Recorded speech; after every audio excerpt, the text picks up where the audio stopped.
நவராத்திரியோட 4ஆம் நாளா மலைமகளான பார்வதி தேவியோட வழிபாடு முடிந்த அலைமகளான மகாலட்சுமியோட வழிபாடு தொடங்கும் நாள்.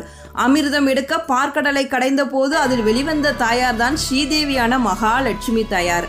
அலைக்கடலில் உதித்த தாயார் அப்படிங்கிறனால தான் அம்பிகைக்கு அலைமகள் அப்படிங்கிற பெயர் வந்தது.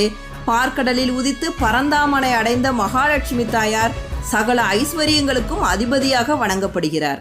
நவதுர்க்கை வழிபாட்டில் நவராத்திரியோட 4ஆம் நாளுக்கான தேவியாக வழிபடக்கூடியவர் குஷ்மண்டா தேவி. பூனா சிறிய, உஸ்மானா வெப்பம், அண்டானா அண்டமுட்டை. சிறிய வெப்பத்திலிருந்து அண்டத்தை உருவாக்கியவர்.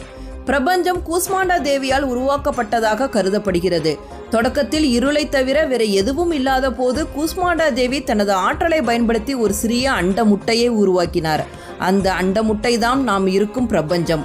முழு பிரபஞ்சமே ஒரு அண்ட முட்டையாக கருதப்படுகிறது. உலகத்தை உருவாக்கிய தாய் என்பதால் பக்தர்கள் கேட்ட வரங்களை உடனே தந்திடுவாள் குஷ்மண்டா தேவி.